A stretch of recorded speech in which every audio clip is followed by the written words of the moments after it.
seguimos.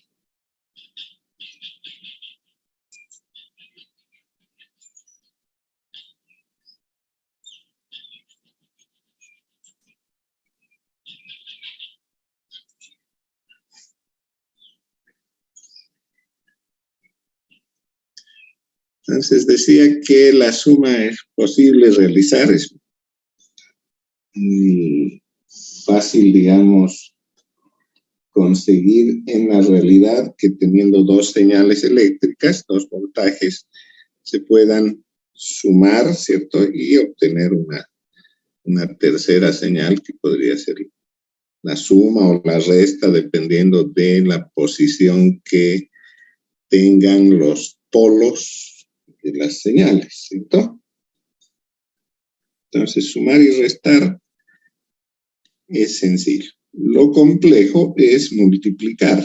Se requiere ya de una electrónica bastante compleja. Sin embargo, suele aparecer en muchos casos el tema del producto cuando uno de los factores es una señal exponencial, principalmente decreciente, aunque también podría ocurrir con la creciente, ¿no? Entonces, un caso muy especial de la multiplicación o el producto de señales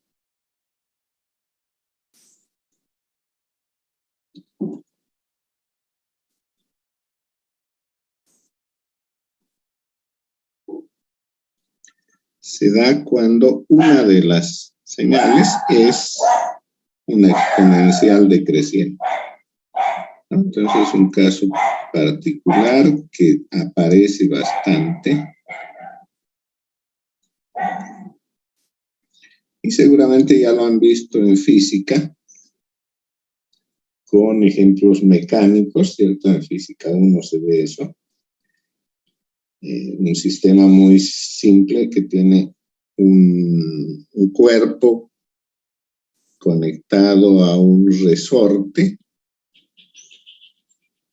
¿Sí? El resorte se comprime, entonces la fuerza de Hooke, toda esa historia, va a hacer que le devuelva la posición original, retorne otra vez a comprimirlo y así va a vivir toda su vida de el punto A al punto B. Eso sucede si en el sistema no se pierde energía, es decir, la energía mecánica no cambia. Pasa de energía cinética a potencial, etc. ¿Qué ocurre cuando hay rozamiento, por ejemplo, o está en un medio viscoso? Entonces, la masa está, la primera vez se comprime hasta el punto A, se la libera y retorna ya no hasta el punto de origen, un poco menos.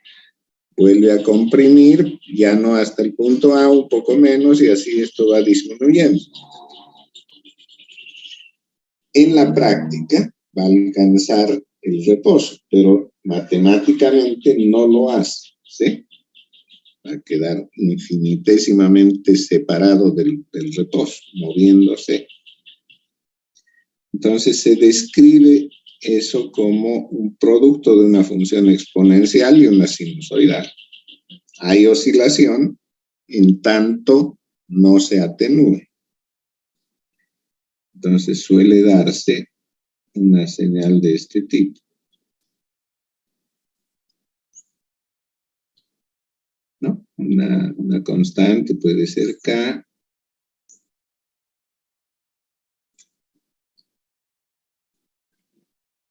Por seno omega T. Y esto por E a la menos T sobre tau. Entonces, todo va a depender de la relación que exista en magnitud entre la constante de tiempo tau y el periodo de la sinusoide. Si la constante de tiempo es muy pequeña, comparada con el periodo de la sinusoide, entonces no llega a verse ni una oscilación. Si por lo contrario la constante de tiempo tau es grande, entonces dará lugar a que se presente más de una oscilación completa. ¿Sí? Entonces podría ocurrir algo más o menos así.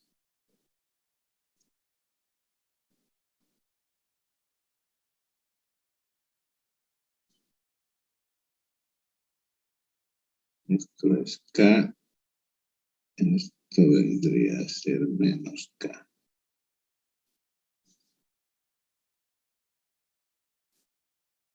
El primer caso que describía, si tau, la constante de tiempo de la exponencial, es muy pequeña, comparada con el periodo de la señal sinusoidal, entonces se va a producir una atenuación muy rápida y no alcanzará a oscilar absolutamente nada, ¿no? Esta constante de tiempo produce una envolvente que decae a cero muy rápidamente, ¿sí? Pongo arriba y abajo porque la sinusoide tiene valores positivos y negativos que se van alternando, ¿sí? Entonces conviene ver ambas posibilidades. Ahora decía que si tau es muy pequeño comparado con el periodo, no va a llegar a oscilar ni una sola vez y se va a perder. Se ha quedado ahí. Algo así. Bien, entonces no oscila, simplemente intenta y se reduce a cero. Esto es si tau es mucho menor que t. T es el periodo de la sinusoide, ¿no? O sea, t es igual a omega sobre 2pi, eso ya lo hemos visto. Ahora, si la constante de tiempo es del orden del periodo, entonces podría llegar a verse una oscilación, tal vez.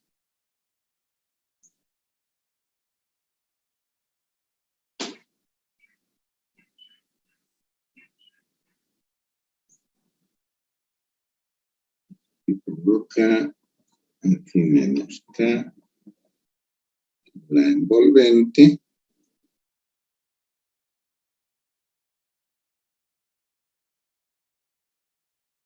Exponencial, ¿sí?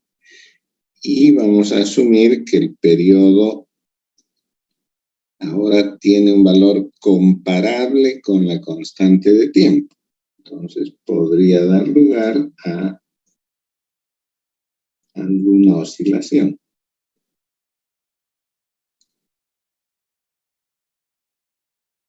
¿Bien? Eso en física lo han visto, ¿no? Han visto como amortiguado, críticamente amortiguado, no sé qué otros nombrecitos que le ponen.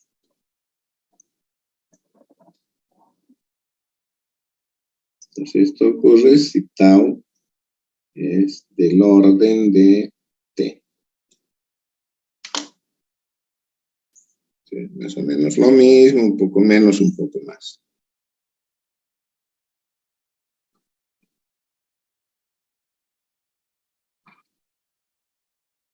Bien, entonces es un caso particular de producto de señales que puede ocurrir en electrónica. El intento de multiplicar dos señales, como les decía, tiene una complejidad bastante grande. Se llega a considerar en el proceso que se denomina modulación. ¿ya? Pero no vamos a entrar en eso, hay mucho cálculo de por medio, muchas variables que de momento no nos interesan, ¿no? Cuando les toque ver, seguramente en alguna materia de telecomunicaciones, tratarán eso. Por el momento no nos ocuparemos de la multiplicación de señales, excepto este caso particular de la sinusoide con la exponencial, porque eso sí suele aparecer con elementos pasivos, inclusive eléctricos.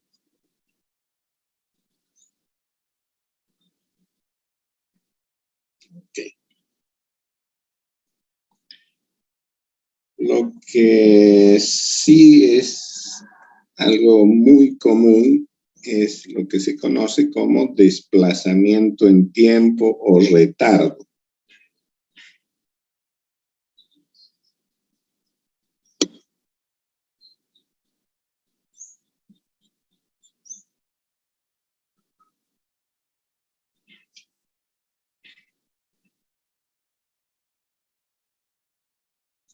Entonces, si tengo una señal S de t y un t sub 0,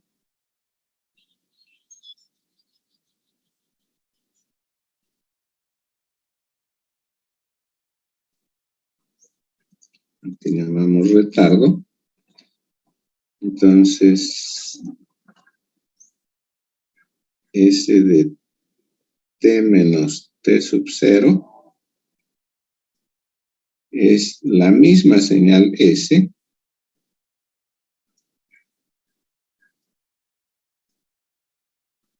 retardada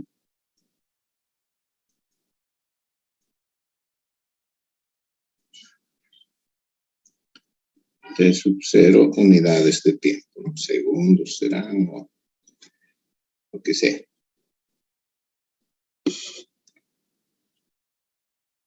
¿Cómo funciona esto?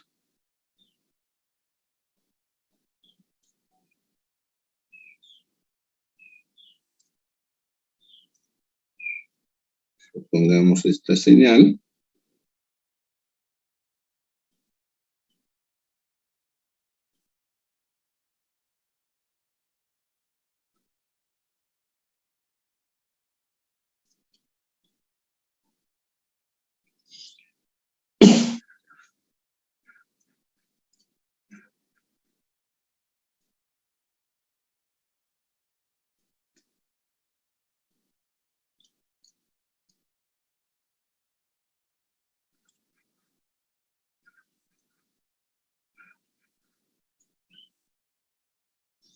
Entonces, si considero un t sub 0, cualquiera, pongámoslo por acá.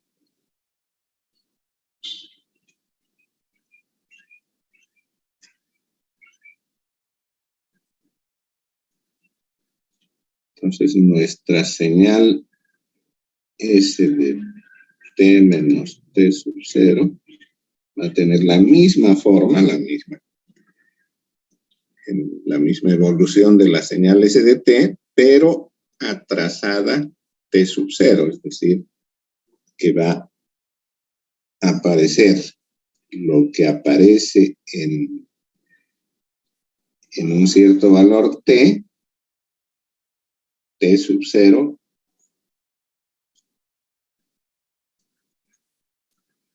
más adelante, ¿sí?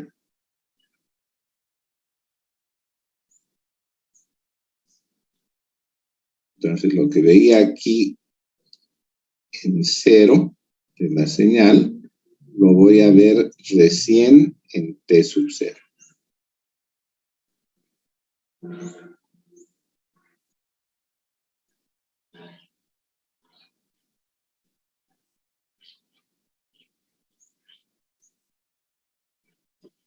Más o menos así.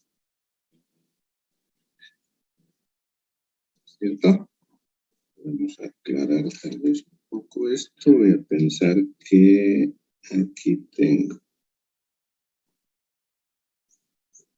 T sub 1, aquí tengo T sub 2, T sub 3. Entonces, lo que ocurrió aquí en la señal SDT en T1, aquí lo voy a tener en T1 más T sub 0. Lo que había ocurrido en T sub 3, en T sub 2, primero pongo aquí. Esto corresponde a T sub 2 menos T sub 0. ¿Cierto? Entonces la señal se ha desplazado en el tiempo T sub 0. Mantiene la misma forma, exactamente lo mismo, si es periódica, la misma frecuencia, todo, pero está retrasada en T sub 0.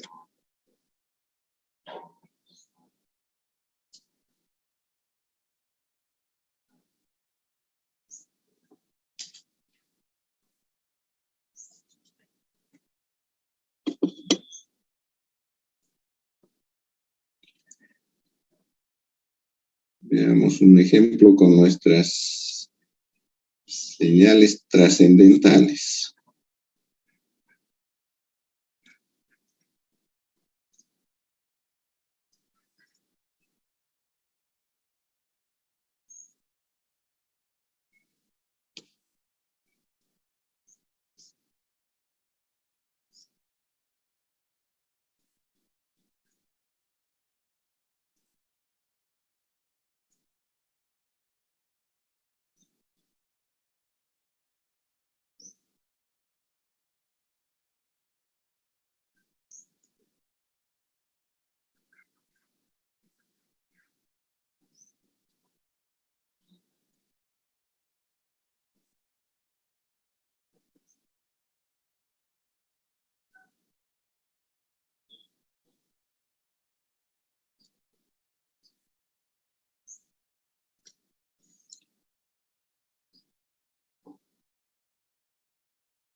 Tomaremos esos 3 ejemplos, ¿ya?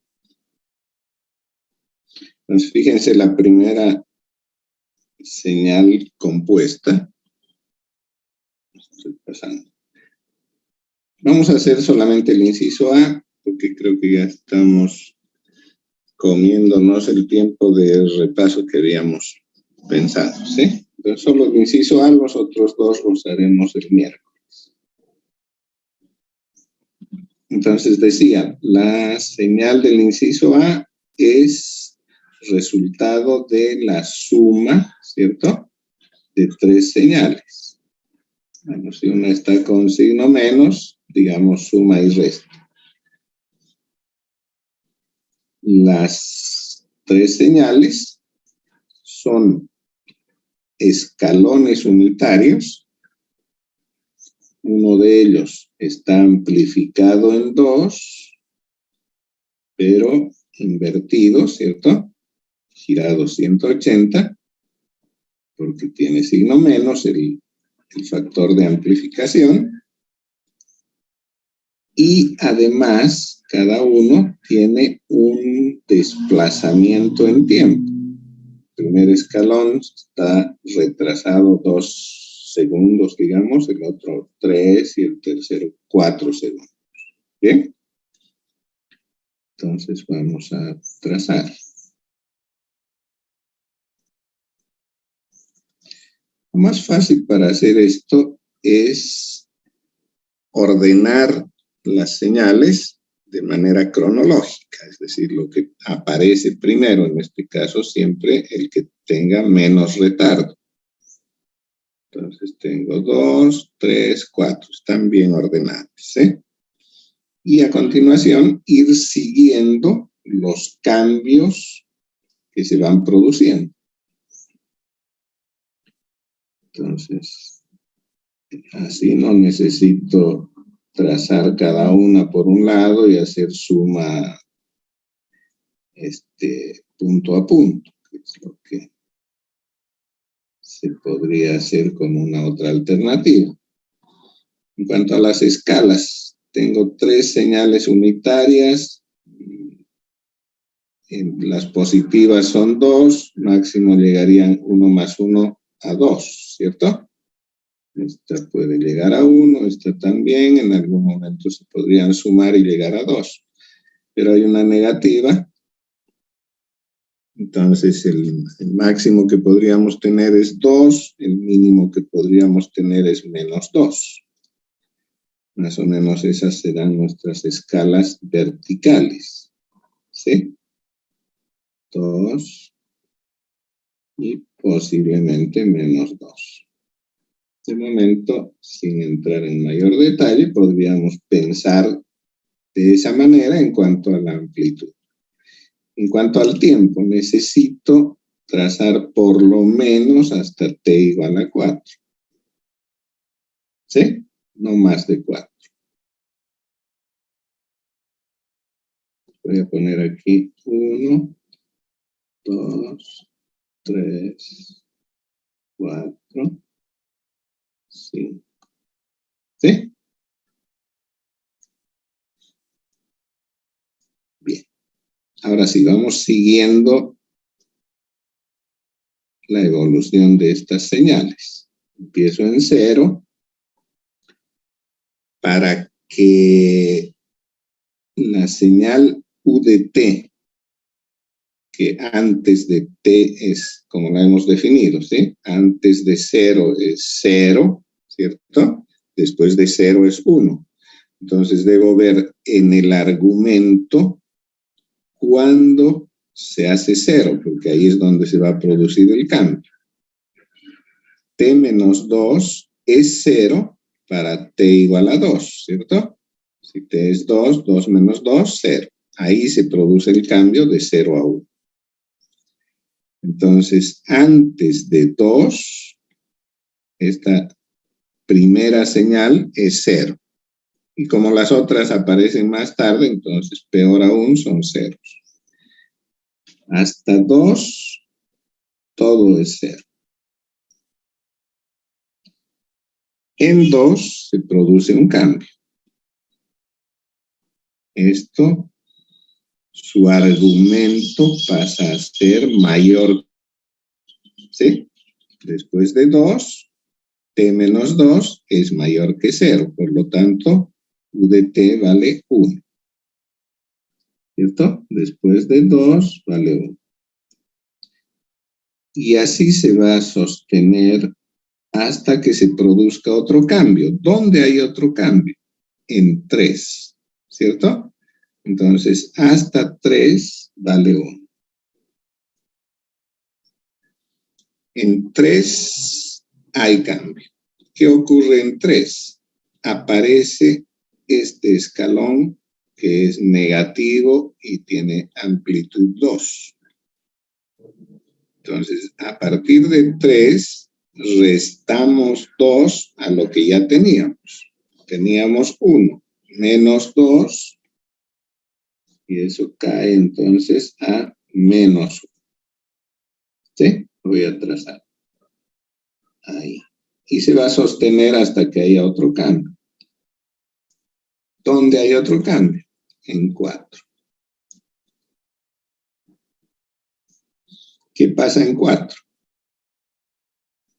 Esta señal pasa a ser 1, porque antes de 4 vale 0. Entonces se añade 1 a lo que ya teníamos. Como teníamos menos 1 más 1, se hace 0 y no habrá más cambios. ¿Sí?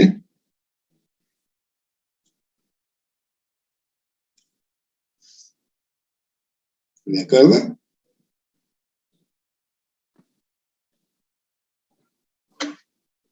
¿Tienen alguna duda?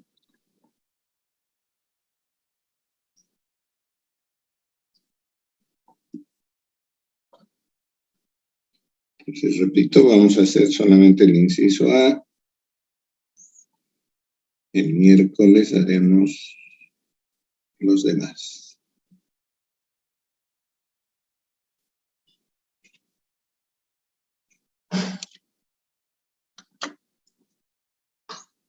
Bueno, entonces hasta ahí el avance. Ahora vamos a dedicarnos a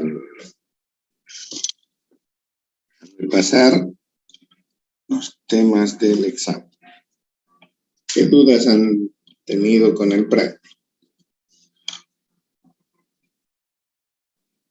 Que no esté claro en el práctico, deje dudas.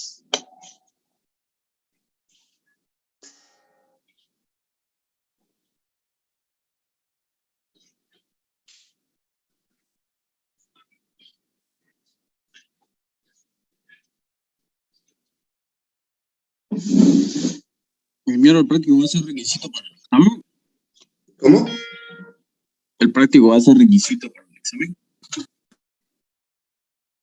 Yo creo que es más un requisito moral, ¿no? Si yo estoy estudiando y quiero saber más o menos con qué me voy a encontrar en el examen, lo menos que tendré que hacer es mirar ese práctico, ¿sí? Intentar resolverlo. De ahí van a salir mis dudas. Ah, esto no había sido tan fácil, había sido difícil, entonces, bueno, intentaré hacerlo, a ver, veré cómo son los ejemplos que se han hecho en clase. ¿Puedo hacer? No tengo todavía dudas con esto. Tráiganme esas dudas aquí, esa era la idea. ¿Sí? Que hagan el práctico, me parece que es una necesidad que tienen ustedes, porque de ello van a obtener la práctica que necesitan para estar aptos para resolver ese tipo de problemas. ¿Sí? Además es una muestra de cuán complicados podrían ser los problemas. ¿Sí? Si yo les digo, vean los problemas del libro, de repente en el libro hay problemas mucho más difíciles. Esos no van a aparecer en el examen. ¿Ya? Entonces, que lo hagan puede que les sirva para ganarse un puntito por ahí. Pero que lo hagan pensando en que les va a ser útil para dar un buen examen, eso me parece más moral que otra cosa.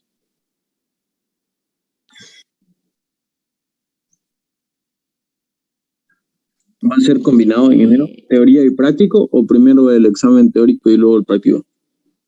Va a ser combinado. Se pueden haber problemas de teoría, digamos, que es poco, ¿no? Porque ¿qué le voy a preguntar? La ley de Ohm. ¿Sí? O la de Kirchhoff. O las de Kirchhoff, ¿no? Comente la segunda ley de Kirchhoff, o sea, algo así, pero muy poco, ¿sí? Más va a ser práctico. Resuelva esto, calcule aquello, y de ese tipo.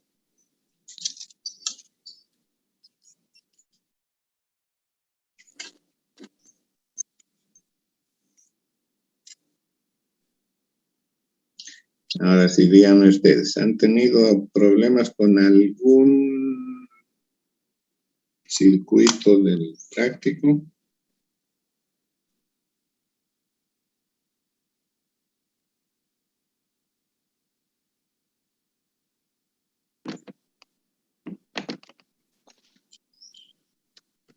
Buen día, ingeniero. Yo tengo una duda respecto al circuito 3.2, si no me equivoco, ahorita lo voy a revisar. Sí, el 3.2 es el último. Mi duda es más al respecto sobre en el método de nodos, en ver cuál sería el nodo de referencia que podemos agarrar, ¿no? Porque hay 2 voltajes, si no me equivoco, 2 fuentes de voltaje. Hay 3 fuentes de voltaje. Ya, a ver, veremos. Estoy aquí.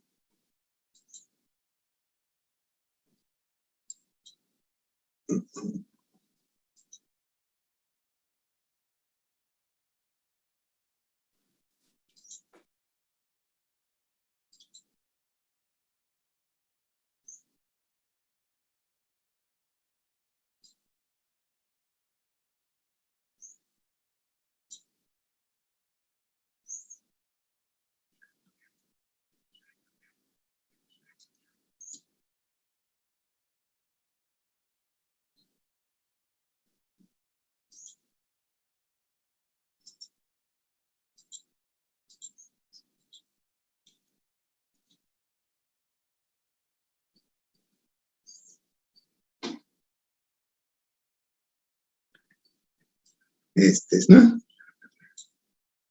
Sí. 3.2. Ok. Ahí.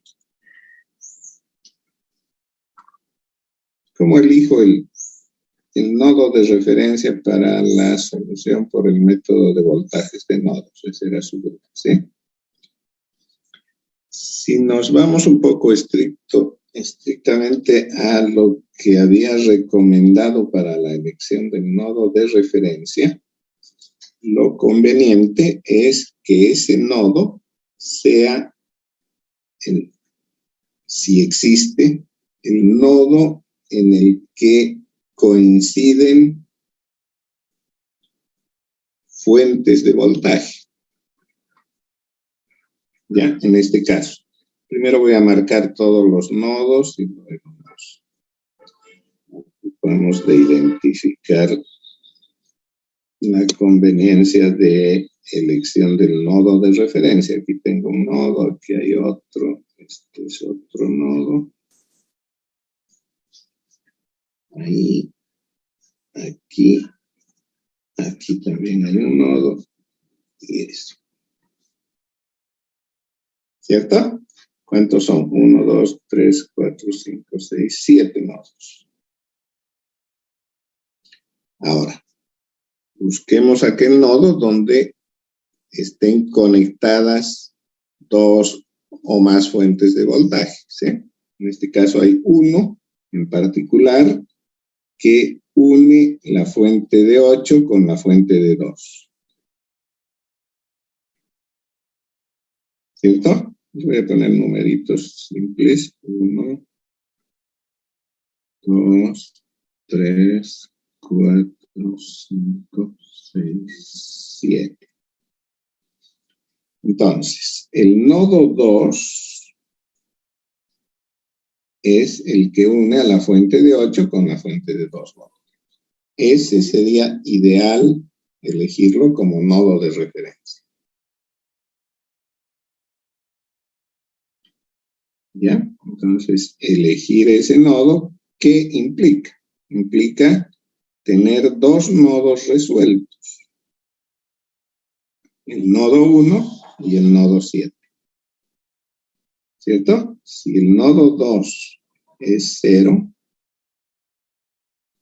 entonces el nodo 1, respecto a ese 0, tiene 8 voltios. Vamos con otro color para que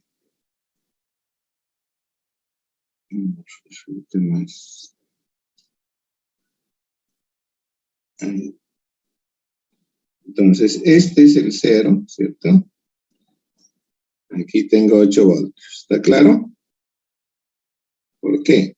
Porque esta fuente de 8 tiene su polo negativo en 0, el polo positivo tiene que ser 8, para que la diferencia entre los voltajes de los nodos 1 y 2 sea 8 voltios. ¿Cierto? Si el nodo 2 es 0, el nodo 1 tiene que ser 8. Del mismo modo, el nodo 7 tiene que ser 2. ¿Cierto? ¿Por qué? Porque la fuente de 2 tiene su polo negativo en 0, su polo positivo en 7, por lo tanto 7 tiene que tener 2 voltios. Entonces, la elección del nodo 0 en el nodo 2 me